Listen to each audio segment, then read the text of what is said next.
Welcome to the deep dive. Now, when you hear the word Thailand, what's the first thing that pops into your head? For a lot of us, it's probably, those amazing beaches, the temples, the street food. It's incredible. And that warmth, the land of smiles. A real vacation paradise, no doubt about it. But here's something interesting. While we're picturing holidays, there's this huge, really ambitious transformation happening kind of under the radar, far away from the tourist spots. That's exactly what we want to dig into. We're setting out on, well, a bit of a journey here to take a critical look at Thailand's really bold plan to essentially re-engineer its entire economy, especially its electronic sector. And this isn't just tinkering around the edges. It's a major strategic shift. It could have ripples globally. Absolutely. And it's such a big story, so complex, we felt one deep dive just wouldn't cut it. So we've put together a special four-part miniseries. We're calling it Thailand, From Vacation Paradise to Tech Hub. Our goal is simple: take you behind the usual headlines, peel back the layers. How is a country famous for tourism now trying to become Asia's next big tech player? So across these four deep dives, here's the plan. Today in episode 1, the grand vision, we're going to lay out Thailand's, frankly, audacious goals. And we'll ask, is this tech dream even realistic, considering where they're starting? Then, next time, in episode 2, the external catalyst, we'll look at how these huge shifts in global supply chains, you often hear it called the China plus one thing, how that's feeding this boom. But the key question there is Thailand really benefiting? Are they getting high-value stuff or just, becoming an assembly line for other people's designs? After that, episode 3. Opportunities and pitfalls. We'll really examine the internal hurdles, things like skill shortages. Could those actually derail the whole grand vision? And we wrap up with episode 4, the strategic response. We'll look at the concrete steps Thailand's taking to tackle these problems. And we'll assess, is their strategy really strong enough to pull off this high-tech future? Okay, so for today, we're kicking things off with the grand vision. Let's really explore Thailand's blueprint for what comes next. Let's start right at the foundation. So at the absolute core of this whole thing is a strategy called Thailand 4.0. It really sounds like the bedrock of this entire transformation. What exactly is Thailand 4.0? How does it set the stage for such a huge shift? Yeah, Thailand 4.0. What's really striking is that it's not some quick 5-year plan. It's serious. It's a comprehensive 20-year strategy. Launched back in 2016, it's set to run all the way to 2037. And the main goal, to fundamentally shift Thailand. Move it away from being mostly about production, manufacturing, agriculture, towards an economy really driven by innovation, high-value services. The big, audacious goal they've set is hitting high-income status by 2030, which is, well, a massive jump. A high-income country by 2030. Exactly. And to really get the scale of it, you kind of need to see the evolution. Thailand 1.0 was mostly farming. 2.0 brought in light industry. 3.0 was the heavy industry phase, cars, basic electronics assembly. That's where they've been for a while. Now, 4.0 is a whole different ballgame. It's about knowledge-based industries. It's heavy on digital transformation, advanced automation, and, crucially, homegrown innovation. They're trying to fundamentally rewire their economic DNA. That is a massive leap in just a couple of decades. And I know these S-curve industries are key to this, right? Specifically, smart electronics keeps getting mentioned as being right at the center. How do they decide which industries are the ones to back, and what does smart electronics actually cover? You're right on it. The S-curve idea is about identifying industries. Some are existing strengths they want to upgrade. Others are totally new areas with huge growth potential. And smart electronics, yeah, it's absolutely central. Because it's not just about putting parts together anymore. Not like 3.0. It covers a whole range of advanced stuff. Things like cutting-edge IoT devices, complex automotive electronics cars are basically becoming computers on wheels now. Plus intelligent manufacturing systems and those really critical high-value bits like advanced semiconductors and printed circuit boards, PCBs. The whole idea is to move up the value chain.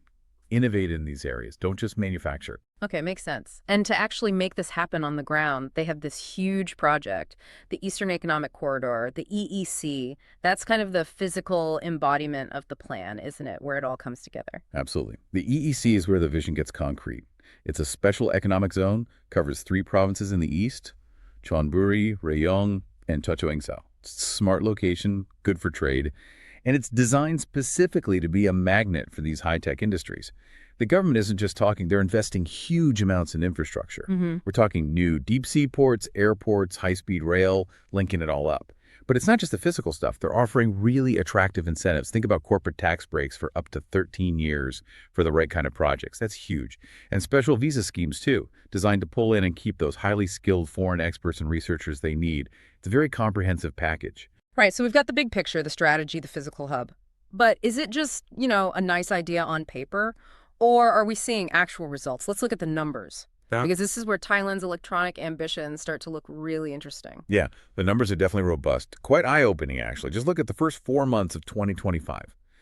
Thailand's electronics exports hit, get this, USD 20.23 billion. That's up 31% year over year. That's strong momentum. Zoom out a bit. The whole of 2024 saw electrical and electronic exports at USD 51.33 billion. That was about 27% of all their merchandise exports in 2023. So it's already a huge chunk. 27%, wow. Yeah. And what's really fascinating is where the growth is. Key areas like integrated circuits ICs, they grew over 28%. And computers, but specifically without the old hard disk drives, they saw an incredible 79.2% jump year over year. These aren't small changes. These are significant, sustained increases. Those numbers are genuinely impressive. But let's focus on the PCB industry for a second. That seems to be shooting up. Why the rapid rise there? And what are these targets they're aiming for? They sound pretty ambitious. PCBs. Okay. Yes, this is where the ambition really comes into focus. So in 2023, Thailand had about maybe 3.8% of the global PCB market. Forecasts see that hitting 4.7% by 2025. Now that's decent growth, but here's the kicker, the targets. They're aiming for 10-15% of the global market by 2025. That's like USD 6 to 8 billion. And then get this, 25% by 2027. That would be somewhere between USD 18.25 billion. That's an eightfold increase in just a few years. Eightfold? That sounds incredibly aggressive. It is incredibly aggressive. Right now, about 80% of the PCBs they make are exported, so it's very outward looking. And the investment is just flooding in to make it happen. Right. In 2023 alone, 45 new PCB projects were approved, worth about 92.2 billion baht. That's a 323% increase in investment value from the year before. And we've seen, anecdotally, almost 60 PCB makers, mostly from China and Taiwan, set up new factories in Thailand in less than 3 years. 60 companies in 3 years. Yeah. It's driven by a mix of things, those strategic incentives we talked about, the whole China plus one trend, which we'll get into next time, and Thailand's existing manufacturing base. It's a perfect storm, in a way. That is some serious momentum in PCBs. Beyond just components, though, what about the wider digital economy? Are there forecasts for how digital transformation could impact Thailand's overall productivity? Yeah, connecting into the bigger picture, the whole market for digital transformation services in Thailand is expected to hit almost USD 16 billion by 2030. That's growing at over 9% a year. And this isn't just about, fancy apps. It's about embedding digital tools across all industries. In fact, some studies suggest the manufacturing sector alone could see productivity gains of around USD 50 billion over the next decade, just from adopting Industry 4.0, tech AI, robotics, data analytics. So it's about making existing industries smarter and more efficient too, not just building new ones. Okay, so with this huge transformation happening, who's actually driving it? Who are the main players, the institutions making this work? Let's start with the Thailand Board of Investment, the BOI. What's their role in all this? The BOI is absolutely critical. You can think of them as the sort of central command for investment. They report directly to the Prime Minister's office, so they have clout. Their job is really broad. They don't just wait for investment. They actively go out and shape it. They're the ones granting those big tax breaks, up to 15 years, tax-free in some cases. Very attractive.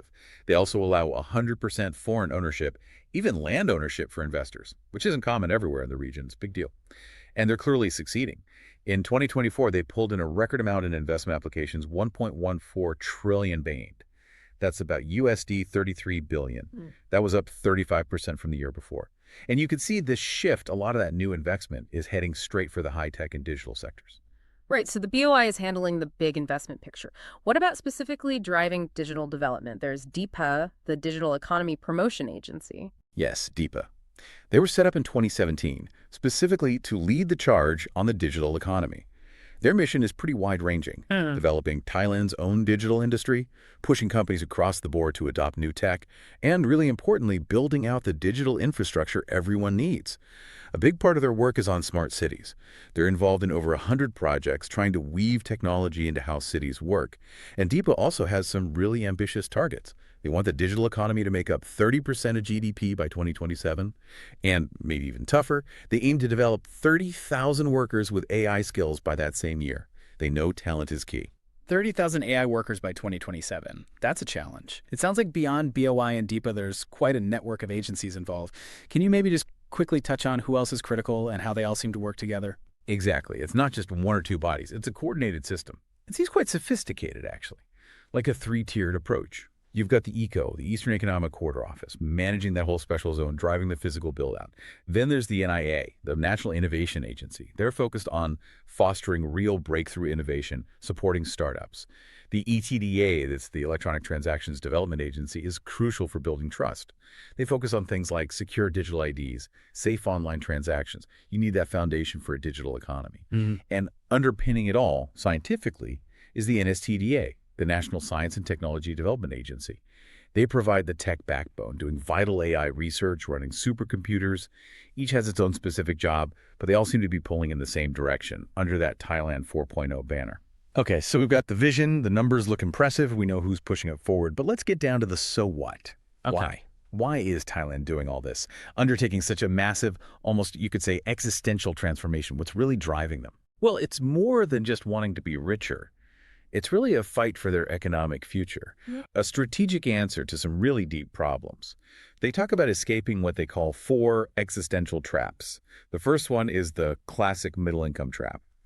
Thailand's GDP per capita has been stuck around, what, USD 7,500 for a while now? Basically, they're too expensive for basic cheap labor manufacturing compared to poorer neighbors. But they're not yet innovative enough, too poor for innovation, is the phrase, to compete with the really advanced economies. Their R&D spending is telling just 0.62% of GDP. That's really low if you want to be high income. Right, stuck in the middle. Makes sense. What are the other traps? The second is the inequality trap. There's a huge gap between rich and poor in Thailand. And that's not just an ethical issue. Massive inequality can hold back growth and cause social instability. Third is the imbalance trap. This points to the environmental cost. Decades of focusing on cheap production without enough thought for sustainability has damaged their environment. And finally, the technology dependency trap. For years, Thailand's been great at making things for other people a factory of the world. But without enough of their own innovation, their own IP, that leaves them vulnerable, reliant on foreign tech. So Thailand 4.0, this whole vision, it's their strategy to tackle all 4 of these traps head on. That paints a really clear picture of the motivation. It's deep-seated stuff. Is there a unique philosophy guiding the shift, something beyond just economics? Yes, there is, and it's actually quite fascinating. It's called the Sufficiency Economy Philosophy, or SEP. It comes from the late King Bhumibol. It's not just an economic model. It's rooted in Buddhist principles and forms the ethical underpinning of Thailand 4.0. It emphasizes things like moderation, reasonableness in making decisions, being prudent, and the importance of knowledge and virtue, or ethics. The idea is to make sure growth isn't just about money, but that it's also inclusive, sustainable, resilient. It's about balancing progress with well-being and looking after the environment. It really shapes their whole approach. Interesting. So bringing it all together, what are the hard targets Thailand's aiming for? And how do global trends, beyond just fixing these internal problems, fit into this grand plan? Okay, the specific goals are bold. They want that USD 15,000 GDP per capita by 2032. And critically, they want to boost R&D spending to 2% of GDP by 2027. That's a huge jump. They also want to nurture 5 homegrown unicorn startups, billion-dollar tech companies. Now, connect this to the world stage. There's a massive geopolitical angle here. That China plus one strategy we mentioned, companies deliberately moving some production out of China, that's a massive historic opportunity for Thailand. They see a chance to position themselves as maybe the third base for global tech supply chains alongside the established hubs. So yeah, it's about escaping those traps, but it's also about seizing this moment. It's a battle for economic survival, for moving up the ladder, and for becoming a real leader in Southeast Asia. Thailand's tech vision, it's not just some corporate strategy document. It feels like a real battle against these long-standing challenges and a smart play in today's shifting world. You've heard the plan, the numbers, what's at stake? What do you think? Can they really pull it off? Can the land of smiles become a genuine high-tech power? Or will those old traps prove too strong? That really is the multi-billion-dollar question, isn't it? And while this vision is clearly ambitious and comes from within Thailand, it's also undeniable that a lot of the current buzz, the boom we're seeing, is getting a huge push from forces outside the country. Absolutely right. And that's exactly where we're headed next time on the deep dive. We'll pull back the curtain on the external catalyst. We'll dive deep into that China plus one effect, how global supply chains are being redrawn, and really wrestle with that crucial question. Is Thailand just riding a wave, benefiting from a trend? Or is it truly taking control, becoming the architect of its own high-tech destiny? You definitely won't want to miss that discussion. It adds a whole other layer to the story.